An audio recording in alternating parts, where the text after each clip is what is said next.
Assalamualaikum warahmatullahi. Alhamdulillah wassalatu wassalamu ala Rasulillah wa ala alihi wa sahbihi man tabi'ahum bi ihsanin ila yaumiddin, amma ba'd. Hadirin jamaah salat maghrib yang semoga dirahmati oleh Allah Ta'ala, marilah kita bersyukur kepada Allah Subhanahu wa Ta'ala yang telah melimpahkan nikmatnya yang banyak kepada kita. Ada nikmat iman, ada nikmat Islam, dan juga nikmat-nikmat yang lainnya. Karenanya Allah Ta'ala mengingatkan kepada kita dengan sebuah ayat di dalam Al-Quran, wa in ta'uddu ni'matallah la tuhsuha. Dan jika kalian mau menghitung satu persatu nikmat Allah, pastilah kalian tidak akan bisa untuk menghitungnya. Kemudian salawat serta salam semoga tetap terlimpahkan dan tercerahkan kepada Nabi Muhammad sallallahu alaihi wasallam, yang dengan sunnahnya kita dapat memahami agama ini dengan benar, yang dengan sunnahnya pula kita dapat membedakan mana yang hak dan mana yang batil. Hadirin a'azzani Allah wa iyyakum, di pertemuan kali ini insyaallah kita akan memulai pembahasan surat baru, yaitu surat Al-Ghashiyah. Surat ini dinamakan dengan Al-Ghashiyah ataupun dengan ayat pertama dari surat ini. Hal ataka hadithul ghashiyah. Jadi para ulama biasa Pak menamakan surat-surat di dalam Al-Quran dengan ayat pertama dari surat-surat tersebut. Jadi kalau kita mengatakan misalkan surat Al-A'la, itu surat Sabbih isma rabbikal a'la. Kemudian surat Alhaakumut takatsur, at-takatsur, kita sebutnya dengan Alhaakumut takatsur, itu boleh. Ya, tidak keliru. Adapun surat ini maka termasuk surah Makkiyah. Turun ketika Nabi Shallallahu Alaihi Wasallam masih dalam fase Mekah sebelum hijrah ke Madinah. Adapun keutamaan daripada surat Al-Ghashiyah adalah sebagaimana disebutkan oleh Nu'man bin Bashir radhiyallahu anhu, anna Rasulullah Shallallahu Alaihi Wasallam kana yaqra'u fil idaini wa yaumal jum'ah. Jadi Nabi Shallallahu Alaihi Wasallam membaca kedua surat ini di dua hari raya, yaitu hari Idul Fitri dan hari raya Idul Adha, dan kemudian hari Jumat.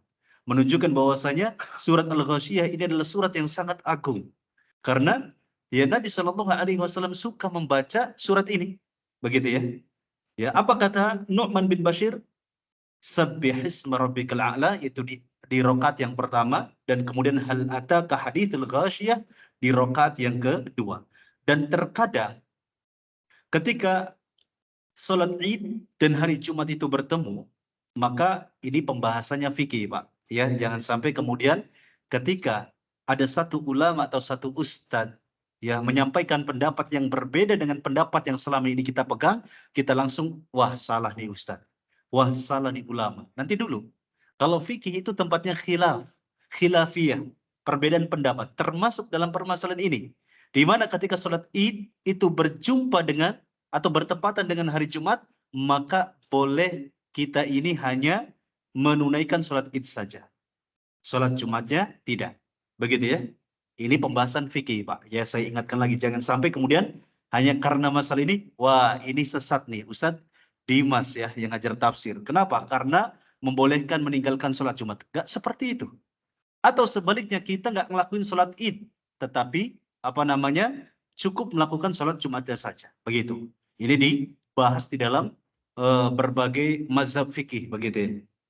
Hadirin a'azzani Allah wa iyyakum, sehingga kemudian Nabi Shallallahu Alaihi Wasallam pun membaca di rakaat pertama itu surat Al-A'la dan surat Al-Ghashiyah di rakaat yang kedua. Adapun pembahasan dari surat Al-Ghashiyah ini adalah menjelaskan keadaan orang kafir dan orang yang beriman pada hari kiamat nanti, Pak. Ya. Ini surat Al-Ghashiyah ini termasuk surat yang menjelaskan tentang perkara hari kiamat dan menjelaskan bagaimana keadaan orang yang beriman dan orang yang kafir. Tentulah berbeda. Antara keadaan orang yang beriman dan orang yang kafir tentu berbeda keadaannya nanti dan akan dijelaskan di dalam surat ini. Kemudian ya pembahasan yang lain adalah perendahan terhadap orang-orang kafir. Kenapa? Li'adami nadhrihim fi dalail 'azimi qudratillahi ta'ala fi khalqihi. Yaitu karena mereka orang kafir ini tidak mau melihat, tidak mau mentadaburi petunjuk-petunjuk yang besar tentang kemahakuasaan Allah terhadap makhluknya. Nah, sehingga hal ini pun dijelaskan di dalam ayat yang ke-17 hingga ke-20. Ya, ketika Allah Ta'ala menyebutkan afala yanzuruna ilal ibli kaifa khuliqat. Tidakkah mereka melihat kepada unta, bagaimana unta itu diciptakan? Ya, kita diperintah oleh Allah untuk melihat bagaimana unta itu diciptakan. Ya, ternyata ya di balik penciptaan unta itu ada keunikan yang luar biasa, Pak, di hewan unta ini. Ya, banyak. Ya, kalau kita lihat unta secara langsung, nanti di sana akan mendapati hal-hal yang luar biasa yang tidak dimiliki oleh hewan-hewan yang lain. Sehingga dari situ kita diperintah oleh Allah untuk mentadaburi unta. Kemudian ya, tentang surat Al-Ghasyiyah ini adalah motivasi kepada Nabi khususnya, umumnya kepada pengikutnya, ya, agar kita ini terus ya berupaya untuk memberikan nasihat, memberikan amar ma'ruf dan nahi munkar kepada manusia. Hadirin a'azzani Allah wa iyyakum, maka ketiga poin inilah yang dijelaskan di dalam surat Al-Ghasyiyah. Baik, kita masuk kepada surat Al-Ghasyiyah. A'udzu billahi minasyaitonir rajim. Bismillahirrahmanirrahim. Hal ataka hadithul ghasyiyah. Qauluhu hal ataka al-istifham litanbih wa ta'dhim. Hal ataka, apakah telah datang kepadamu? Ini kalimat istifham, Pak. Tanya, gitu ya. Tetapi pertanyaan ini tidak berarti bahwa Allah ini nggak tahu tentang kejadian al-ghasyiyah ini apa. Ya. Tetapi maksud daripada al-istifham atau kalimat tanya ini adalah litanbih. Pertama, maksudnya apa? Agar untuk memperingatkan kita agar benar-benar memperhatikan perkara al-ghasyiyah itu apa. Begitu ya. Nanti akan dijelaskan tentang makna al-ghasyiyah itu apa. Dan kemudian litanzim, untuk mengagungkan ya bahwasanya perkara al-ghasyiyah ini adalah perkara yang sangat agung. Begitu ya. Ulama berbeda pendapat, Pak, tentang makna al-ghasyiyah. Ada yang mengatakan bahwasanya al-ghasyiyah ini adalah neraka. Ya, nama daripada nama-nama neraka. Kenapa disebut dengan ghasyiyah? Karena ya, siksa di dalam neraka itu benar-benar akan meliputi penghuninya, Pak. Dari samping kiri, samping kanan, dari atas, dari bawah, begitu ya. Apa kata Allah Ta'ala? Inna a'tadna lidh-dhalimina min nari ahata bihim suradikuha. Ya, bahwasanya kami mempersiapkan bagi orang-orang yang zalim api neraka yang akan meliputi mereka, ya, apinya panasnya itu. Ini menunjukkan bahwasanya ya, ini dalil ya bagi ulama yang berpendapat bahwasanya al-ghasyiyah itu maknanya adalah neraka. Karena memang demikian, Pak. Siksa neraka itu gak ada celah. Ya, jadi benar-benar padat, semuanya adalah siksa bagi siapa? Penghuninya. Ya, kalau di dunia di penjara, seberat-beratnya siksa, penjara yang paling kejam di mana, Pak? Di mana? Di Nusa Kambangan, di Indonesia. Di dunia, mungkin di penjara Israel sekarang, ya, yang yang perempuan itu dilecehkan, begitu ya, gak dikasih makan kecuali makan makanan yang tidak layak, begitu ya. Terus seperti itu. Ya, ada konon katanya penjara namanya Guantanamo atau apa gitu ya. Saya lupa begitu ya. Nah, kalau di Indonesianya Nusa Kambangan, tapi pasti mending ya. Artinya mereka diberikan hak-hak, diberikan makan begitu ya. Tapi kalau berbeda dengan penjara Israel, Pak, ya banyak yang mati di sana kaum muslimin, disiksa, ya, dianggap binatang mereka, saudara-saudara kita di sana, Pak. Sehingga ya sekali lagi saya ingatkan untuk jangan melupakan saudara-saudara kita di Palestina, gitu ya, Pak. Belum selesai, Pak, perjuangan mereka. Hadirin azani Allah wa iyyakum. Nah, ini pendapat di antara pendapat yang ada tentang makna al-ghasyiyah, yaitu neraka. Kemudian pendapat yang lain ya adalah penghuni neraka itu sendiri. Jadi al-ghasyiyah ini penghuni neraka. Ya, bisa dibedakan, Pak, ya. Kalau tadi sebelumnya al-ghasyiyah ini adalah neraka, pendapat yang lain bahwasanya al-ghasyiyah ini adalah penghuni neraka. Tetapi pendapat ini tidak kuat. Adapun pendapat yang paling kuat adalah al-ghasyiyah ini adalah hari kiamat. Ini pendapat yang benar, ya, yang paling tepat. Li'annaha tughshan nasu bi ahwaliha. Karena manusia itu, ya, kelak pada hari kiamat benar-benar akan diliputi dengan kengerian-kengerian yang terjadi pada hari kiamat. Hadirin azani Allah wa iyyakum. Ya, perkara hari kiamat ini sangat mengerikan. Bukan perkara sepele. Ya, di sana itu hal-hal yang mungkin di luar nalar akan terjadi di sana. Ya, ditandai dengan sangkakala yang kedua. Kita nggak usah ngomongin dulu sangkakala yang kedua. Yang pertama dulu. Ya, ketika sangkakala yang pertama itu ditiup, ya, mungkin bulu kuduk kita sudah membuat, ya, bulu kuduk kita ini merinding. Bagaimana tidak merinding? Ya, seluruh manusia mati. Bahkan malaikat pun mati. Bahkan setiap manusia atau makhluk yang mendengar tiupan sangkakala yang pertama, rata-rata mereka akan berteriak mati, Pak. Wa nufikha fis-suri fasa'iqa man fis samawati wa man fil ard.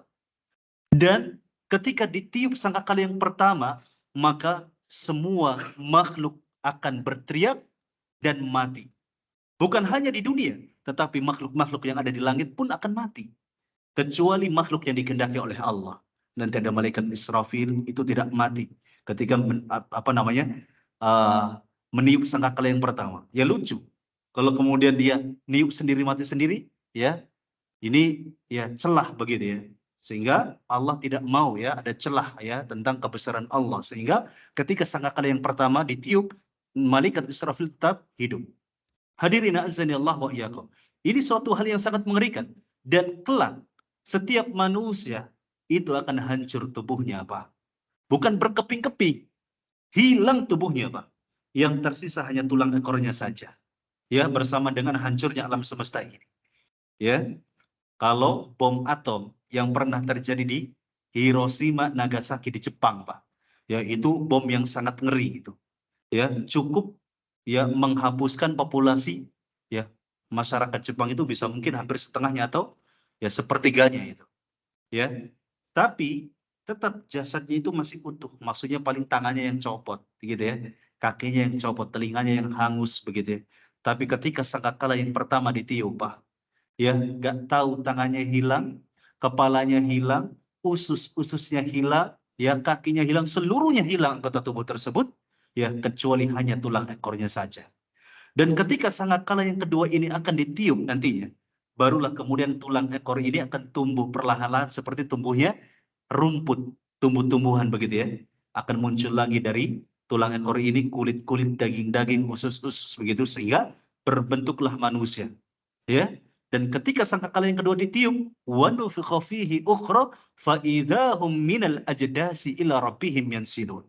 Maka ketika sangkakala yang kedua ditiup, mereka manusia akan bangkit dari kubur-kubur mereka dan akan menghadap Allah Subhanahu wa taala, maka pada hari itulah disebut dengan hari kiamat.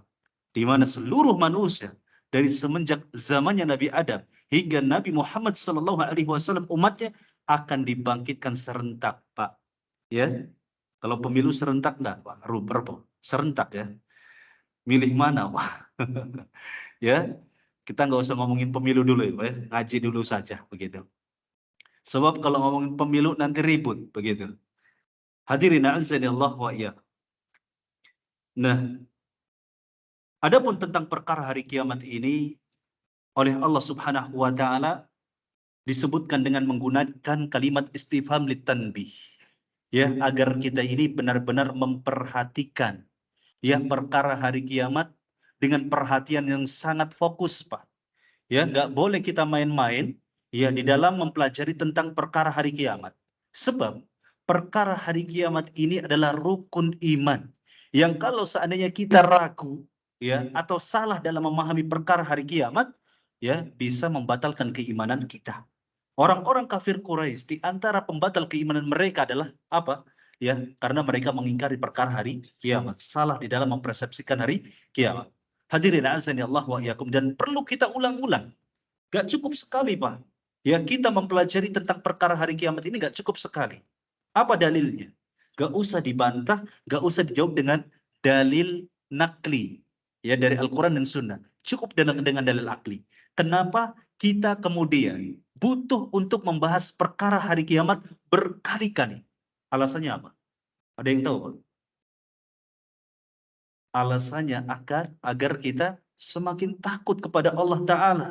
Begitu. Sebab kalau sekali, andai kata sekali cukup, ya, mestinya 2 tahun yang lalu, ya, andai kata kita menghitung dengan kajian tafsir di sini, begitu ya. Saya memulai kajian tafsir juz amma itu sekitar 2 tahun yang lalu, membahas surat An-Naba. Ini pun perkara hari kiamat. Andai kata sekali itu cukup, ya, mesti 2 tahun yang lalu kita sudah menjadi hamba yang bertakwa. Ya tidak, Pak?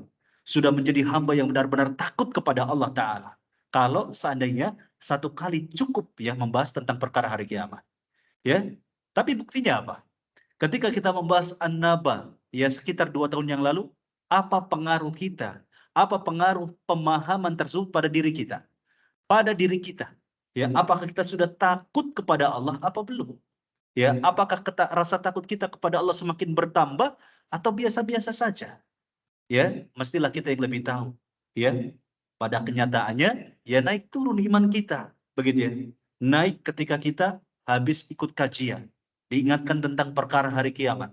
Nanti besok lupa, ya sudah. Ya kadangkala ya imannya turun lagi. Kita berbuat hal yang sia-sia, minimal, maksimal kita berbuat dosa. Nauzubillahi min dzalik. Hadirin azani Allah wa iyyakum, sehingga penting bagi kita untuk berulang-ulang. Oleh karenanya Allah Ta'ala mengisi Al-Quran, ya, lebih khusus lagi di dalam juz amma ini, pembahasannya mayoritas tentang apa? Perkara hari kiamat.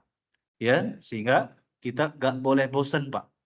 Ya, kalau kajian tafsir, ya, selama kita bahas apa namanya juz amma, juz 30, maka sering akan kita temui tentang perkara hari kiamat.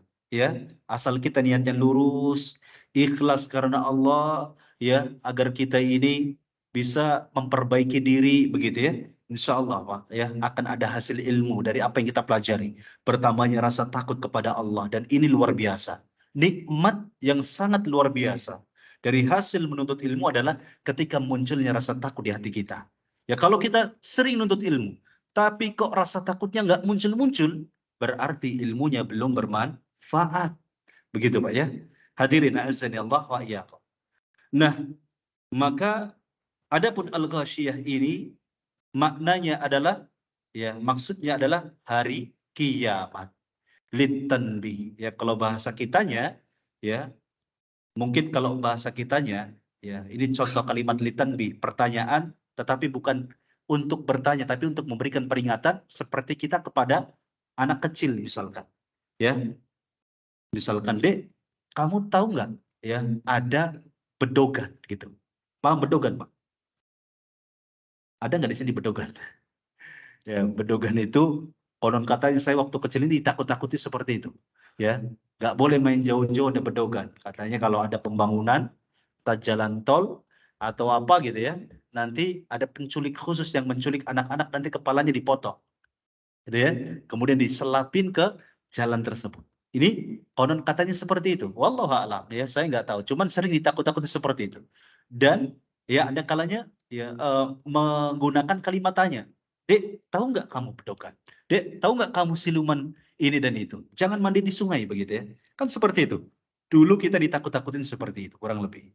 Hadirin azani Allah wa iyyakum. Nah, maknanya atau gambarnya seperti itu. Ketika Allah berfirman, hal ataka hadithul ghasyiyah. Apakah engkau tahu, apakah telah datang kepadamu berita tentang perkara hari kiamat? Ya, memperingatkan kepada kita agar kita benar-benar memperhatikan perkara hari kiamat. Bagaimana nanti ketika manusia itu dibangkitkan, ya, kengerian-kengerian yang terjadi akan meliputi manusia. Ketika sangkakala yang kedua itu ditiup, apa yang terjadi, Pak? Manusia bangkit dari kubur-kuburnya, dan kemudian bangkitnya mereka itu tidak memakai alas kaki, tidak memakai sandal, tidak bersunat, Pak. Kata siapa? Kata Nabi Shallallahu Alaihi Wasallam. Yub'atsu an-nasu yaumal qiyamah hufatan uratan ghurlah. Ini kata Nabi. Ya, manusia akan dibangkitkan pada hari kiamat dalam keadaan tidak bersunat, tidak memakai alas kaki, ya, dan tidak memakai pakaian.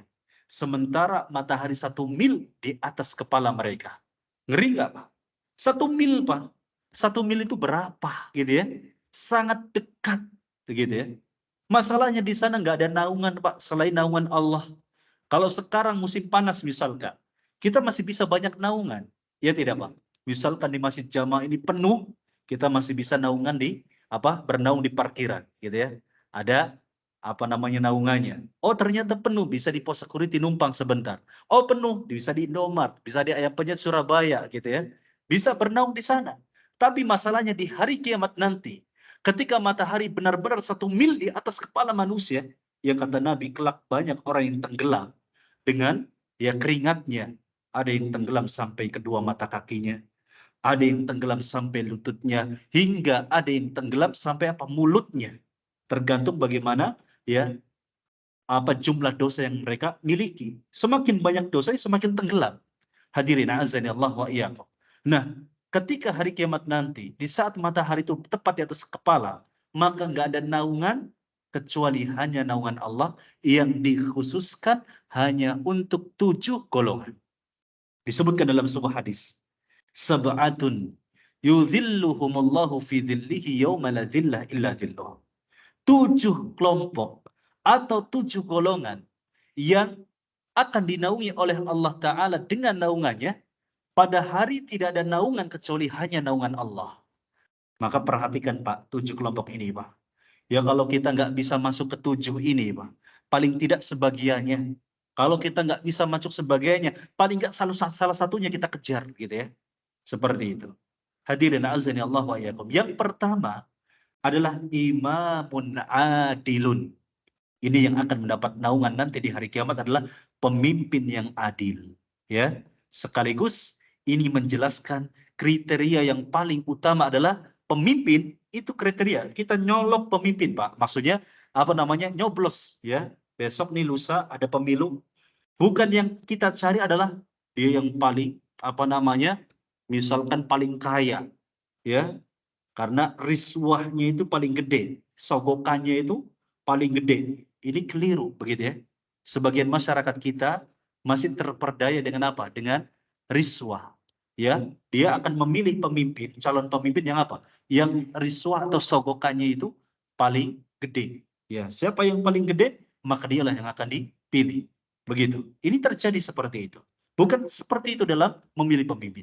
Tetapi ya, sebagaimana juga disebutkan di dalam kitab Al-Ahkam As-Sultaniyah, karya Al-Imam Al-Mawardi rahimahullah taala, bahwa ya kriteria pemimpin itu yang paling utama adalah ya, adalah, Pak, pakainya ain bukan hamzah. Ya, adalah itu apa? Bahasa sederhananya adalah takwa kepada Allah taala. Kemudian kriteria setelahnya memiliki kesehatan jasmani, begitu ya. Panca inderanya benar, begitu ya. Nggak ada yang cacat, supaya dia bisa memutuskan kebijakannya dengan benar, begitu ya. Hadirin azani Allah wa iyyakum. Syukur-syukur dari bangsa Quraisy. Ya, tapi kalau pemilihan presiden nggak ada yang bangsa Quraisy, begitu ya. Hadirin azani Allah wa iyyakum. Tapi paling tidak, yang paling mendasar adalah apa? Ketakwaan, Pak. Jadi, ya besok lusa, ini bukan kampanye, Pak, ya. Ini saya berbicara ya dari sisi apa? Syariat. Yang memang dalam memilih pemimpin ini sudah ditentukan bagaimana kriterianya. Ya, saya tidak akan menyebutkan nama, misalkan apakah Anies, apakah Jokowi, bukan Jokowi, apakah Prabowo ataukah Ganjar, enggak ya, tetapi pilih mana yang paling bertakwa. Gitu ya. Dan orang yang disebut dengan bertakwa itu ada indikasi dia bertakwa kepada Allah. Misalkan banyak ulama yang mendukung, misalkan seperti itu. Ya, ini memudahkan urusan kaum muslimin, begitu. Nah, hadirin azani Allah wa iyyakum. Jadi yang paling bertakwa. Kemudian pilih berikutnya yang paling cerdas. Artinya takwa ini sebuah hal yang sangat mendasar, nggak boleh dilepaskan. Ya, kemudian kriteria berikutnya, oh misalkan bertakwa semua nih. Pilih ya yang paling cerdas di antara mereka bertiga yang bertakwa. Begitu, siapa yang paling cerdas? Begitu. Ya, jangan salah paham, Pak, ya. Saya ngomong seperti ini, wah, ini ustadznya nyuruh supaya milih Anies nih.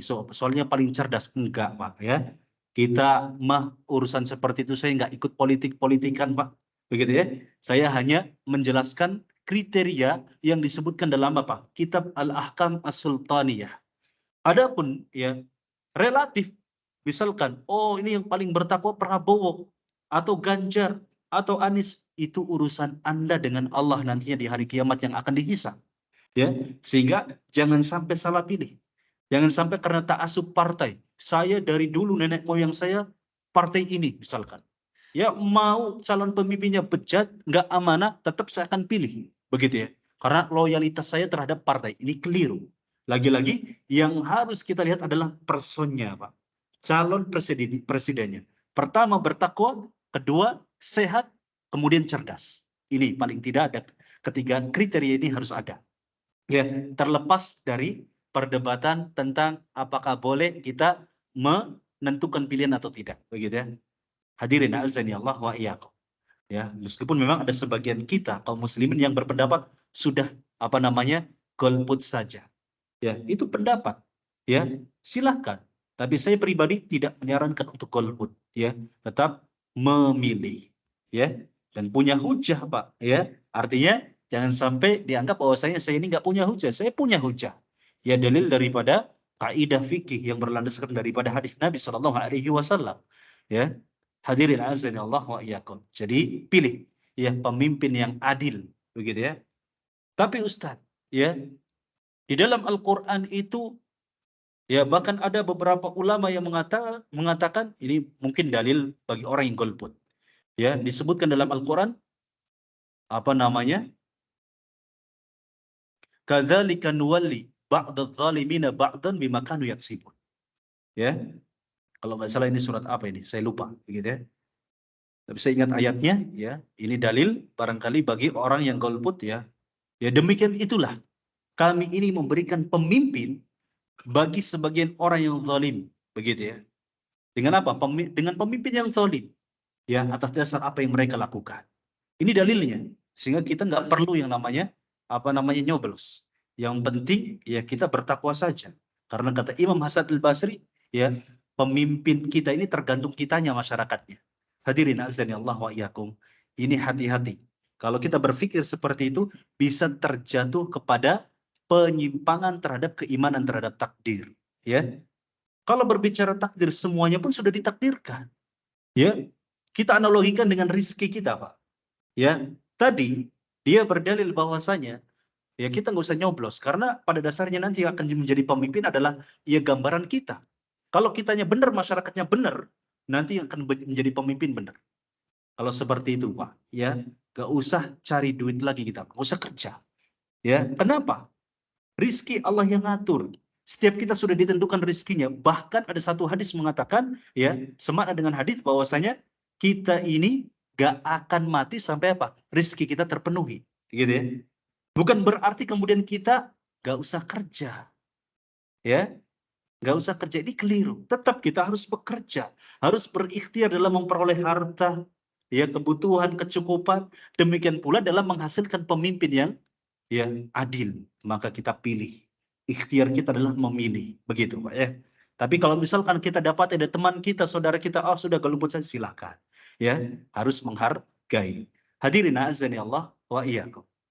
Nah, ini yang pertama adalah imamun adil adalah orang yang akan mendapatkan naungan dari Allah. Di saat orang lain akan kepanasan dengan panasnya terik matahari, dia akan merasa adem begitu ya. Ternyata kita bukan pemimpin misalkan, ya karena kita nggak nyapres, jangankan nyapres, nyalon RT, ketua RT saja nggak gitu ya. Ya sudah, kita masih bisa masuk ke kelompok berikutnya. Apa itu? Syabun nasa'a fi ibadatillah. Ya, adalah pemuda yang tumbuh di dalam peribadatan kepada Allah. Ustadz, saya juga sudah tua gitu ya. Sudah 40 tahun ke atas, tobat-tobat baru kemarin. Masuk ke nih kelompok kedua? Gak masuk, Pak. Tapi tenang saja, masih ada kelompok ketiga, gitu ya. Apa itu? Rajulun qalbuhu mu'allaqun bil masajid. Adalah seseorang yang hatinya itu terkait dengan masjid. Dia cinta dengan masjid, ya. Pengennya sholat jamaah terus, ya rugi kalau ketinggalan sholat jamaah, rugi kalau ketinggalan kajian. Pengennya hadir terus, pengennya aktif jadi anggota, ya kalau nggak jadi ketua DKM atau anggota DKM minimal jadi simpatisan untuk membantu kegiatan masjid. Ini luar biasa, ya.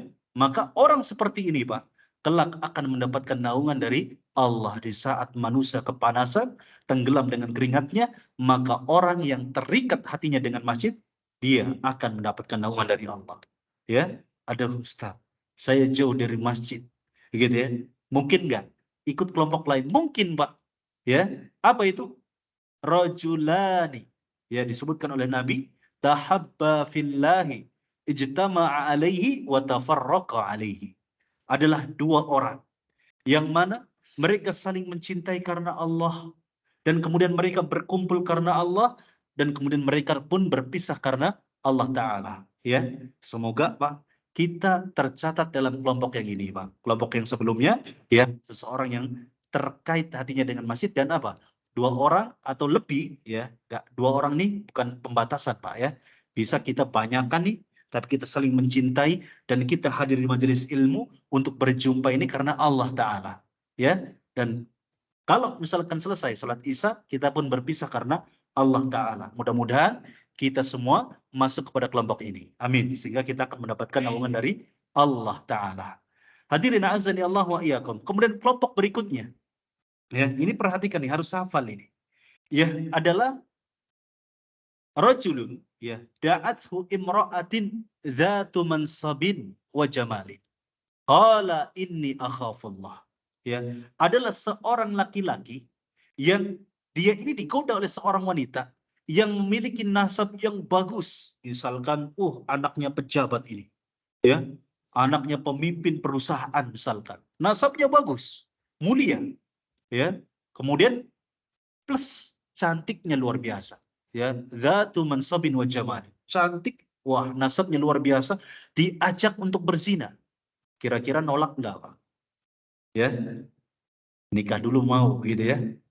Kalau nggak nikah dulu ya nggak mau. Tapi kan sudah punya istri, itu urusan lain gitu ya. Itu urusan lain ya. Tinggal bilang baik-baik kepada istrinya. Aji mumpung kok ya terus bersenang-senang. Nanti di akhirat ya giliran mereka yang akan merasa takut, ya.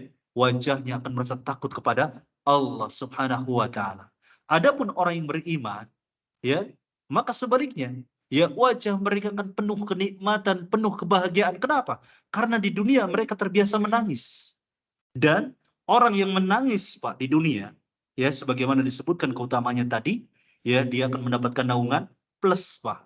Orang yang menangis karena takut kepada Allah, dia tidak akan tersentuh oleh api neraka. Ini luar biasa, Pak. Ya, apa kata Nabi Shallallahu Alaihi Wasallam? La yalijun nar, ya, tidak akan tersentuh oleh api neraka rajulun baka min khasyatillah, adalah seseorang yang menangis karena apa? Karena takut kepada Allah Ta'ala. Ya, jadi biasakan, Pak.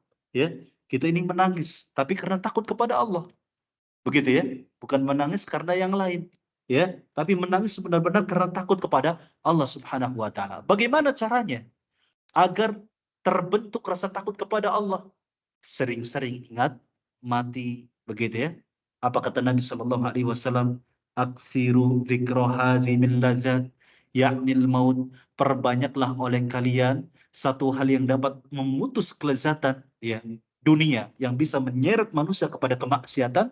Dengan apa? Mengingat apa? Kematian. Ya, jadi kita harus banyak, Pak. Semakin banyak orang mengingat kematian, maka akan semakin takut. Begitu, Pak. Terus kita ziarah kubur, begitu ya.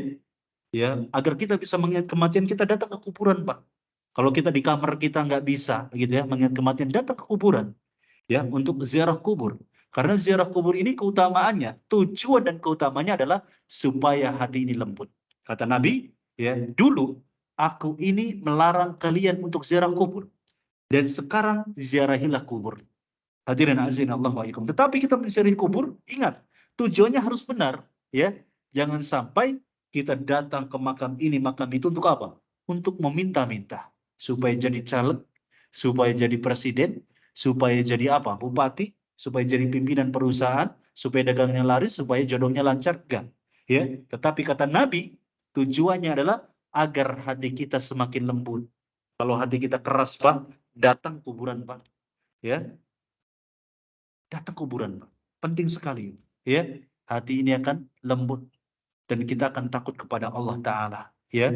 Dan ketika kita melihat kuburan ini, Pak, kita akan benar-benar bisa meneteskan air mata. Kata Nabi Shallallahu Alaihi Wasallam, ya, kalau kita misalkan terbiasa mendengar surga neraka, tapi hati kita nggak menangis, coba Pak, datang kuburan setempat, gitu ya, ke sana, ya, insya Allah Pak, ya, hati kita akan lembut, hati kita akan semakin takut kepada Allah, karena ya setelah ini kitalah yang akan ada, kitalah yang dikubur, kitalah yang akan dikubur, kitalah yang akan ditinggal di liang lahat itu, ya, untuk dipertanggungjawabkan ya perbuatan kita, akan ditanya tentang ini dan itu oleh munkar dan nakir.